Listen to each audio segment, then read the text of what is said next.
É um louvor antiguíssimo, né? Tem quase 50 anos esse louvor.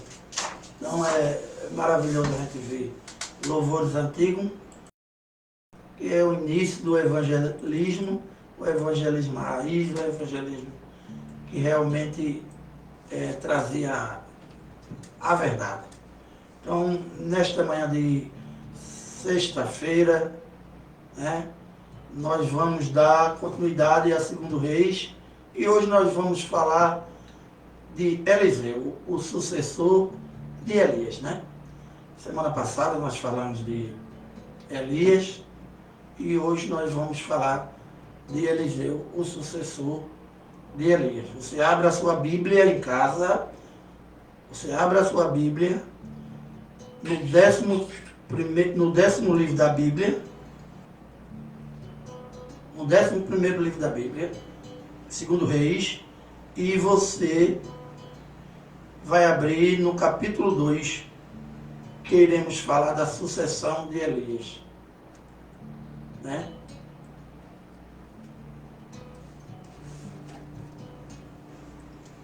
Eliseu é sucessor de Elias, capítulo 2, de 2 Reis. Diz assim: onde estava o Senhor para tomar Elias ao céu por um redemoinho, Elias partiu de Gilgal em companhia de Eliseu. Disse Elias a Eliseu: fica-te aqui, porque o Senhor me enviou a Betel. Respondeu Eliseu: tão certo como vive o Senhor e vive a tua alma, não te deixarei. E assim desceram a Betel.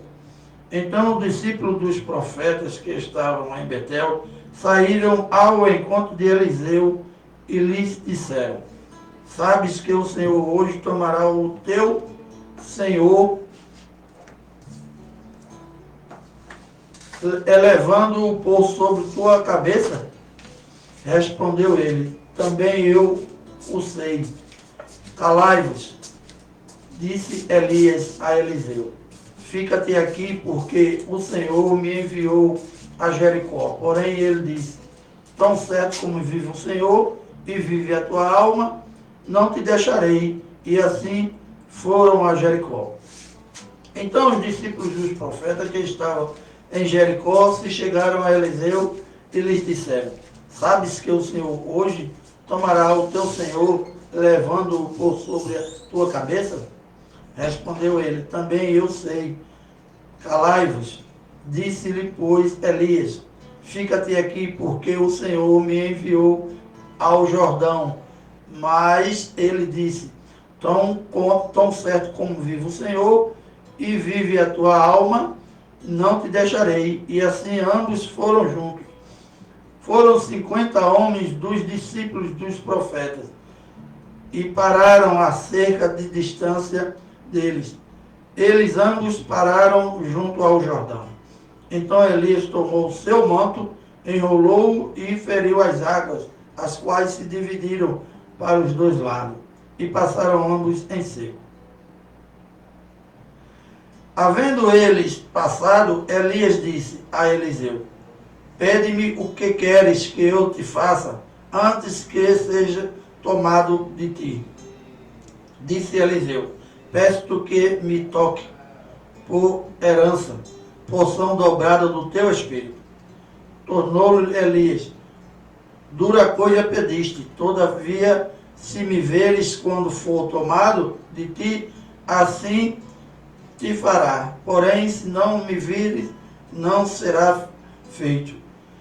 Indo eles andando e falando, eis que um carro de fogo com cavalos de fogo os separou um do outro. E Elias subiu ao céu num redemoinho. O que vendo Eliseu clamou: meu pai, carros de Israel e seus cavaleiros, e nunca mais o viu. E tomando a sua veste, rasgou-as em duas partes. Então levantou o manto que Elias lhe deixara cair, e voltando-se, pôs-se à borda do Jordão. tomou o manto que Elias lhe deixara cair, feriu as águas e disse: onde está o Senhor, Deus de Elias? Quando feriu ele as águas, elas se dividiram para um outro lado, e Eliseu passou. Vendo-os, pois, os discípulos do profeta, que estava defronte de Jericó, disseram: o espírito de Elias repousa sobre Eliseu. Vieram-lhe ao encontro e se prostraram diante dele, em terra. E lhes disseram: eis que entre os teus servos há 50 homens valentes, ora, deixa ir. Em pouco de o Senhor pode-se que o Espírito do Senhor o tenha levado e lançado em algum dos montes ou em algum dos vales. Porém ele respondeu: não os enviei. Mas eles apertaram com ele, até que, constrangido, lhes disse: envia. E enviaram 50 homens que procuraram 3 dias, porém não o acharam. Então voltaram para ele, pois permanecera em Jericó. E eles lhe disse: não vos disse que não fosseis? Os homens da cidade disseram a Eliseu: eis que é bem situada esta cidade, como vê o meu senhor, porém as águas são mais e a terra estéril. Ele disse: trazei-me um prato novo e pondo nele sal. E lhe trouxeram. Então saiu ele ao manancial das águas e tocou e deixou o sal nela. E disse: assim diz o Senhor, tornai saudáveis estas águas. Já não procederá da morte nem esterilidade. Ficaram, pois, saudáveis aquelas águas até o dia de hoje, segundo a palavra que Eliseu lhe tinha dito. Então subiu dali a Betel, e indo ele pelo caminho, um rapazinho saíram da cidade e zambavam dele, dizendo-lhe: sobe calvo. Virando-se ele para trás, viu os amaldiçoou em nome do Senhor. Então 2 ursas saíram do bosque e despedaçaram 42 deles. Dali foi ele para o Monte Carmelo, de onde voltou para Samaria. Aqui a gente vê logo de início a provisão divina de Deus. Deus preparou Elias para combater Jezabel e Acabe.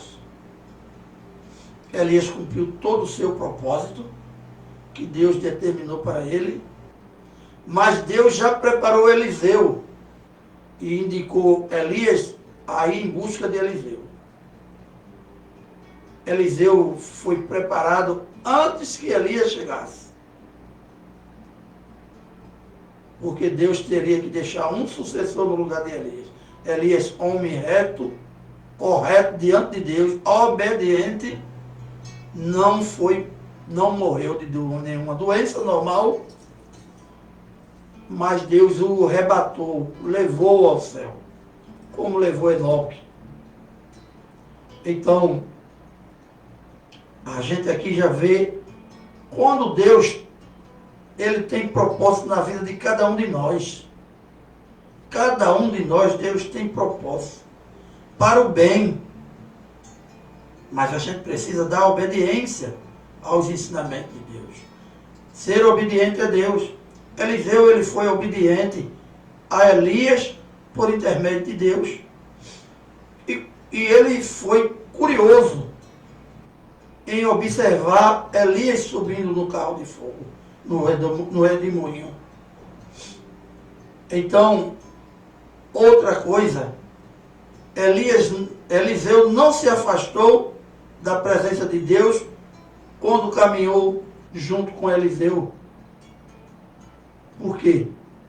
Porque ele queria que as porções de Eliseu, que Deus tinha repassado para ele, ela viesse para ele, porque ele queria ser grande em espírito e em verdade, como foi Eliseu para Deus, como foi Elias para Deus. Então Eliseu ele foi atencioso, ele não cochilou, ele não dormiu, ele não vacilou, mas ele foi obediente a tudo que Elias mostrou antes de subir. E assim que Elias sobe, ele já pega o monte e quando coloca sobre ele, recebe porção dobrada do Espírito de Deus. Então a gente vê aqui, a gente vai ver no estudo mais na frente, que Eliseu realizou 14 milagres, no dobro de Elias, que realizou 7, e ele realizou 14 milagres. Né? Então, o que é que nos mostra? Nos mostra que Deus, ele já começa a realizar milagres na nossa vida quando a gente se acorda. Se a gente se acorda, é porque Deus tem algo importante para a nossa vida. Deus tem coisas boas para cada um de nós, a cada manhã que a gente se acorda. Mas qual é o nosso dever? Qual é a nossa obrigação? É quando nos acordarmos agradecer a Deus. Porque o dom da vida pertence a Ele, não pertence a mim, não pertence a você, ouvinte, não pertence a ninguém. É Deus que nos dá a vida todos os dias. É um milagre que Ele faz conosco. E os problemas que a gente pode resolver é uma obrigação nossa, a gente cair em campo e resolver os problemas que a gente consegue resolver. E aquilo que a gente não consegue resolver, a gente entrega na mão de Deus, porque Ele vai dar a providência durante o dia. Ele vai mostrar a providência durante o dia. Elias era um homem de posse, de bens? Não, nunca foi. Elias tinha condições financeiras boas? Não, nunca teve. Mas Deus não deixou ele passar necessidade em nada. Eliseu tinha posses? Tinha, mas ele abandonou tudo para servir a Deus. E o que quer dizer nos dias de hoje? Você tem que abandonar tudo para servir a Deus. Ah, então eu tenho que abandonar minha riqueza, meus bens e tal. Deus não está falando dessa parte. Deus está falando que a gente tem que abandonar a concupiscência da vida. Abandonar o que o mundo nos atrai para as coisas ruins. A gente tem que saber viver nesse mundo, usufruindo das coisas boas, e as coisas ruins a gente se afastando dela cada vez mais. Mas em tudo colocar Deus em primeiro lugar. Em tudo nós devemos colocar Deus em primeiro lugar em nossa vida. E pode ter certeza que eu, você ou qualquer um, colocando Deus todos os dias em primeiro lugar em nossa vida, Deus dará tudo o que a gente necessita. Tudo o que a gente necessita. Mas se a gente amanhã esse dia só para cobrar de Deus e só para pedir a Deus, a gente tem que entender que Deus, Ele nos ama e Ele quer o melhor para a gente. Mas Ele nos deixa livre para a gente escolher o certo e o errado. E Deus não é nenhum balcão de negócio para a gente colocar no nosso joelho no chão e só pedir a Deus. Deus, eu estou precisando disso, daquilo, daquilo. A gente tem que orar, agradecer a Deus e saber que o que a gente pode fazer, a gente tem que correr atrás. E com a presença de Deus, Ele vai nos ajudar a abrir as portas, abrir os caminhos. E aquilo que a gente não consegue de forma nenhuma, esse é com Deus. Porque Ele vai fazer. Porque Ele vai abrir os caminhos. Porque Ele vai fazer chegar até nós. Então, como Ele fez na vida de Elias, que foi perfeito diante dele, de Deus, não morreu, foi arrebatado ao céu, Ele também fez com Eliseu. Veja que Eliseu realizou 14 milagres, mais do que o próprio Elias. Então, quem foi Eliseu na história?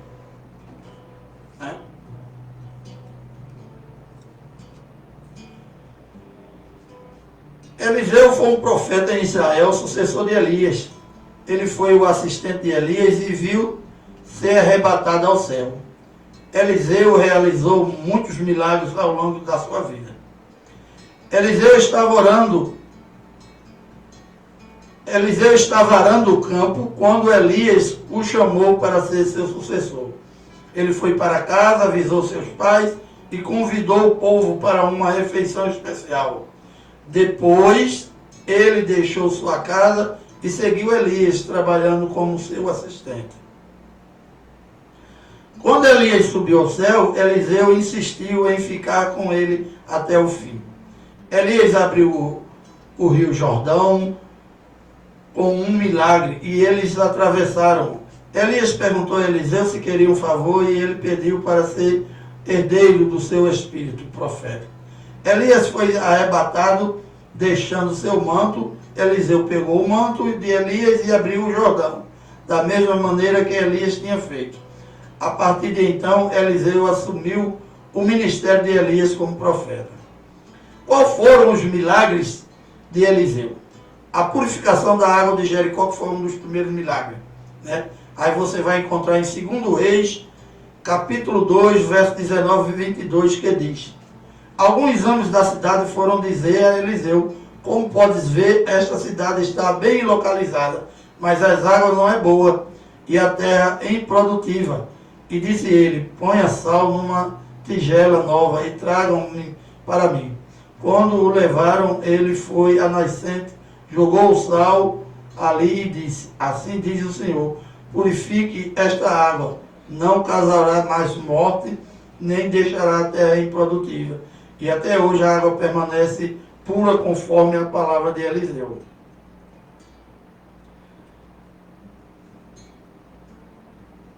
Fora essa passagem de 2 Reis 2, 19 e 22, teve a morte de alguns meninos que foram caçoar de Eliseu, né? Falar da calvície de Eliseu, e a gente viu na leitura que saíram os ursos e o devoraram, mais de 40. A derrota da tribo de Moabe, né? Os reis de Judá e Edom estavam lutando contra Moabe, mas ficaram sem água. Eliseu profetizou que a água iria aparecer e eles iriam derrotar os moabitas. Deus trouxe água e confundiu os moabitas, que perderam a guerra.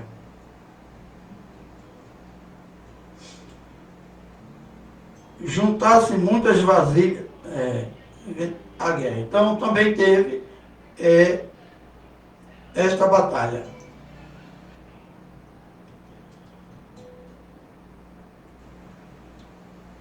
Teve a multiplicação também do azeite, né? A passagem também, um dos milagres da multiplicação do azeite, a viúva que não tinha como pagar as suas dívidas, iria perder os filhos, só tinha um pouco de azeite em casa. Eliseu mandou que ela juntasse muitas vasilhas.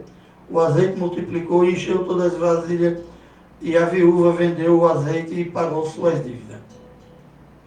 O filho da Sunamita também é outra passagem, que está em 2 Reis, capítulo 4, verso 8 a 37. A purificação de uma panela de comida envenenada, em 2 Reis, no capítulo 4, do verso 38 a 41.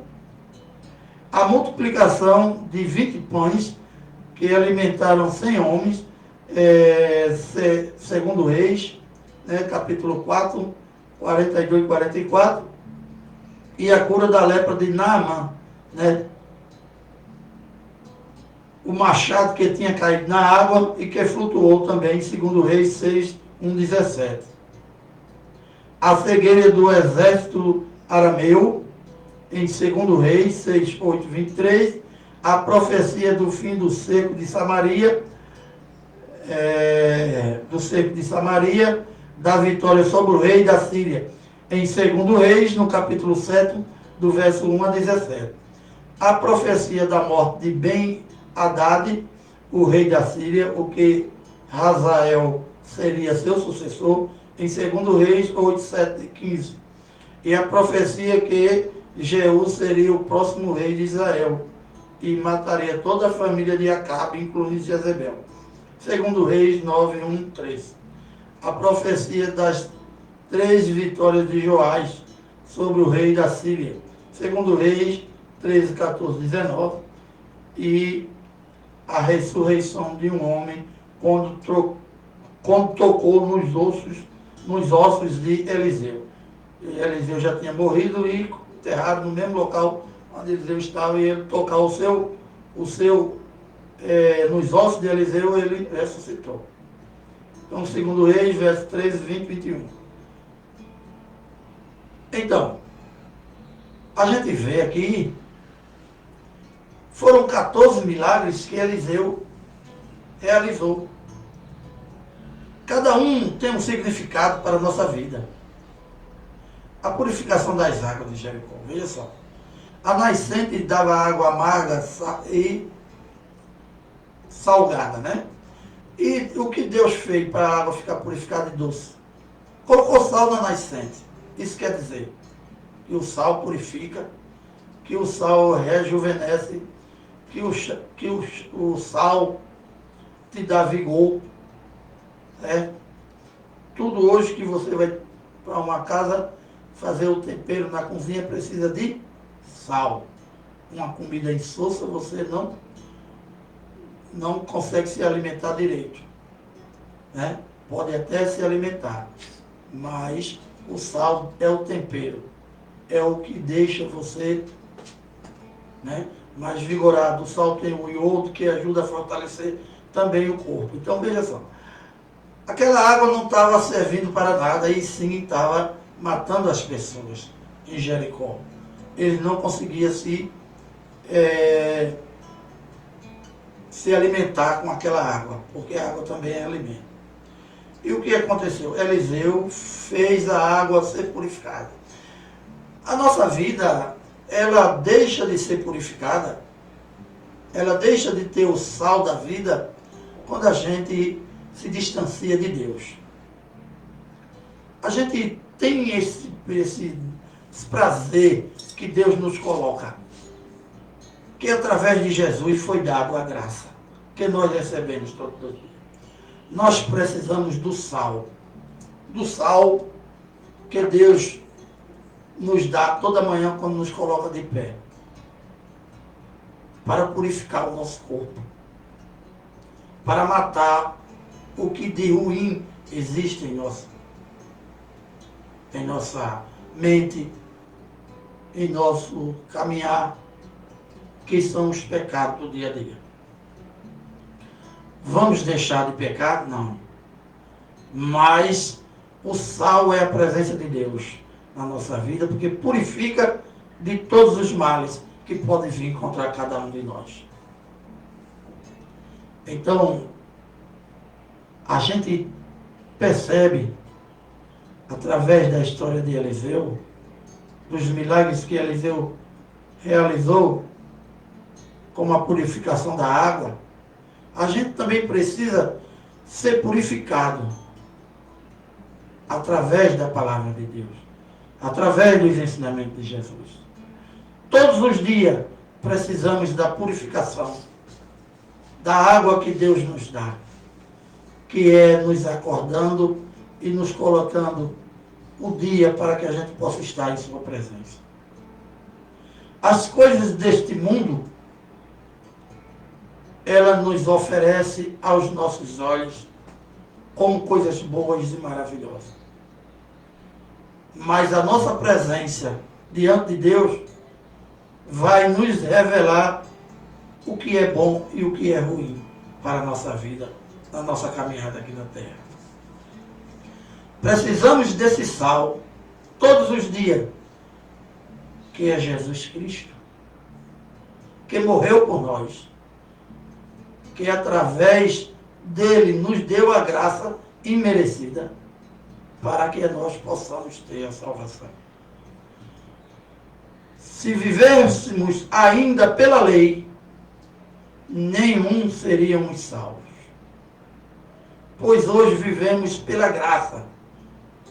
É este sal, o sal da graça, que nos rejuvenesce, que nos fortalece todos os dias com a presença do nosso Senhor Jesus Cristo em nossa vida. É por isso que é importante a gente nunca, um dia sequer, deixar de agradecer a Deus. Deixar de estar na presença de Deus. Porque um dia sequer pode ser fatal para a nossa vida. Pode ser justamente naquele dia em que Jesus veio. Em vez de a gente estar ocupado com o sal que o Senhor reservou para nos purificar, nós estamos lavando os nossos rostos, bebendo a água amarga e infrutífera que havia em Jericó. Esta passagem da purificação da água traz para cada dia de nós que a gente precisa beber da água viva, a água que nunca vai morrer, a água que nunca vai se acabar, que nunca vai deixar, que a gente nunca vai precisar mais beber da água que nos dá sede, mas a água viva, que é o próprio Jesus Cristo, onde a gente bebendo dessa água, nunca mais teremos sede. Então a gente precisa beber desta água chamada Jesus todos os dias. Todos os dias. Pode ter certeza. Quanto mais você lê a Bíblia, mais você vai se afastando das coisas do mundo e você nem mesmo vai perceber. Porque alguns desejos que você tinha, que o mundo te oferecia e você achava bom, você vai deixando. Você vai deixando. Por quê? Porque você está cada dia mais na presença de Deus. A sua mente ela vai se cauterizando nos ensinamentos da palavra de Deus e você vai esquecendo os prazeres mundanos. Então é importante que a gente nos esforçamos todos os dias para estar na presença de Deus. Veja aqui também que a derrota dos Moabitas, né? Em 2 Reis, no capítulo 3,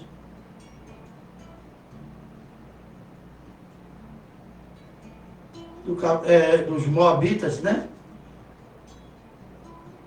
Primeiro teve a morte de alguns meninos, veja só, eles passaram a zombar de Eliseu. Só que Eliseu era um homem de Deus, né?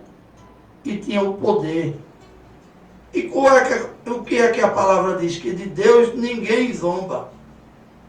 Então, se eles zombaram de Eliseu, que era o homem que representava Deus na terra, eles pagaram pela zombaria que fez. E assim é nos dias de hoje. A gente vê que muitas pessoas zombam da presença de Deus, das ações divinas, quando às vezes faz um ensinamento totalmente fora da presença de Deus. A gente vê aí muitas profecias falsas, né? A gente vê aí em muitas festividades profanas zombarias contra a presença de Deus.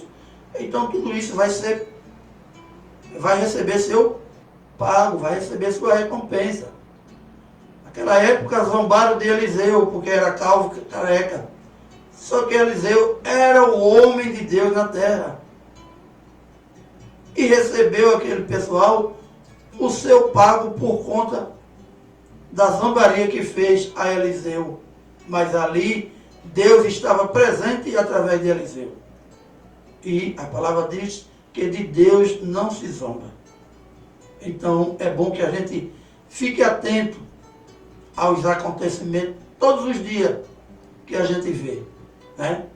Pessoas que não têm nenhum respeito pela palavra de Deus e fica aí a zombar das coisas que Deus determina para a vida de cada um de nós. A derrota de Moabe.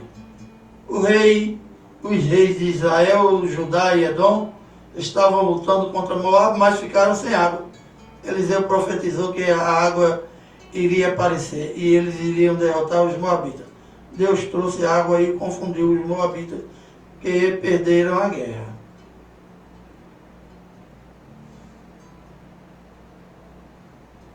Então a gente vê aqui que essa batalha dos moabitas, eles venceram a batalha depois que Deus trouxe a água. A água, porque a água, ela nos representa força, porque quando a gente bebe, a gente fica revigorado da água. A água que nos traz esperança para uma nova vida. Foi através da água em que João batizava e limpava dos pecados até a vinda de Jesus. E com a vinda de Jesus, Jesus se torna a água viva, que dela quem toma não mais terá sede. Então, quando a água veio, confundiu os moabitas e eles perderam a batalha. Então, na nossa vida, a gente precisa perceber que Deus, Ele às vezes age em nossa vida e a gente não percebe, porque é que algo está acontecendo e que a gente às vezes pensa de uma maneira e não dá certo, e às vezes a gente fica meio decepcionado, mas a gente tem que entender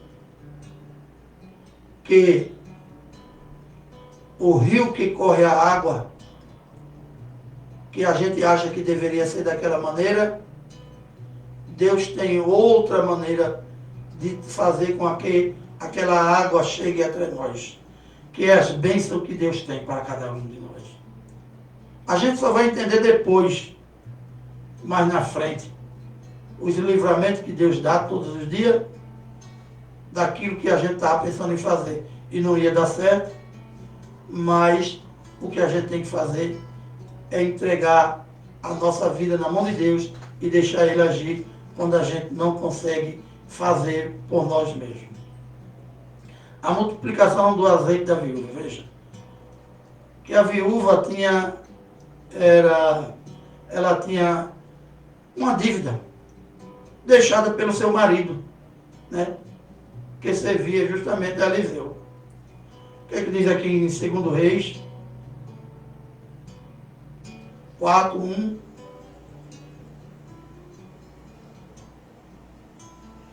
A palavra diz assim: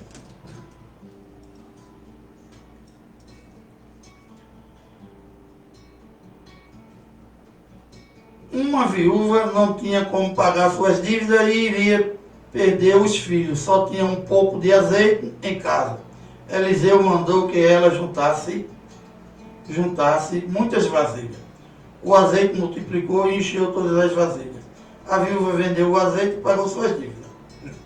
Certo dia, uma mulher de um dos discípulos do profeta foi falar a Eliseu: teu servo, meu marido, morreu, e tu sabes que ele temia o Senhor. Mas agora veio um credor que está querendo levar meus 2 filhos como escravo. Eliseu perguntou: como posso ajudá-la? Diga-me, o que você tem em casa? E ela respondeu: a tua serva não tem nada além de uma vasilha de azeite. Então disse ele: vá pedir emprestado vasilhas a todos os vizinhos, me peça muitas, depois entre em casa. E aí ele realiza a multiplicação, né, do azeite, e que ela enchia as vasilhas e pagou a dívida e ainda sobrou para ela viver o resto da vida dela. O que é que Deus faz nos dias de hoje para nós? Está faltando alguma coisa em tua casa que Deus não tenha te mantido? Acredito que não. O que está faltando é a gente elevar os nossos pensamentos a Deus, agradecer pela vida que Ele nos dá todos os dias e colocar na mão deles aquilo que a gente não consegue fazer. E confiar, ter a certeza que Deus vai realizar. Tenho certeza que ninguém fica sem comer o dia todo, se pedir a Deus, para que Ele não deixe faltar o pão de cada dia em nossa vida. Então, o que precisa ter na nossa vida, na verdade, é obediência a Deus. Deus vai provir o que você necessita todos os dias. Deus não vai deixar com que a gente fique abandonado nesse mundo. Vamos raciocinar aqui um pouco. Se Deus deu a vida a gente, mais um dia de vida, é porque Ele quer que a gente esteja na sua presença e que Ele vai cuidar de nós. Então a gente precisa obedecer. Obedecer a Deus, obedecer os seus ensinamentos, andar trilhado no caminho da verdade, e o mais Deus fará em nossas vidas. Então, a gente precisa estudar a palavra dele, estudar e meditar em cada milagre que Eliseu realizou, e assim a gente vai levando a nossa vida na presença de Deus, e Deus vai nos abençoar. Então, nesta manhã, meus irmãos, na próxima semana continuarei ainda trazendo os milagres de Eliseu e meditando sobre eles. E nessa manhã de sexta-feira estamos chegando ao término do nosso programa. Que Deus possa nos abençoar nesta manhã, né? E dizer a todos que não deixem de ler a palavra de Deus, leia, reflita, medite, porque Deus nos abençoa todos os dias quando a gente está na presença dele. Então, eu quero deixar beijos e abraços da parte do nosso Senhor Jesus Cristo no coração de todos os nossos ouvintes. Beijos e abraços da parte do nosso Senhor Jesus Cristo no coração de todos os irmãos evangélicos e católicos. Que Deus possa estar abençoando a cada um de nós. Vamos orar e agradecer a Deus. Senhor, meu Deus e meu Pai, quero te agradecer, Senhor, por mais um dia de vida que o Senhor me concede e pela realização de mais um programa estudando a palavra de Deus, estudando a tua palavra, Senhor. Que o Senhor possa nos dar um dia de muita paz, de muita tranquilidade e saúde para cada um de nós. Em nome do teu Filho Jesus, eu agradeço hoje e sempre. Amém. Um bom dia a todos.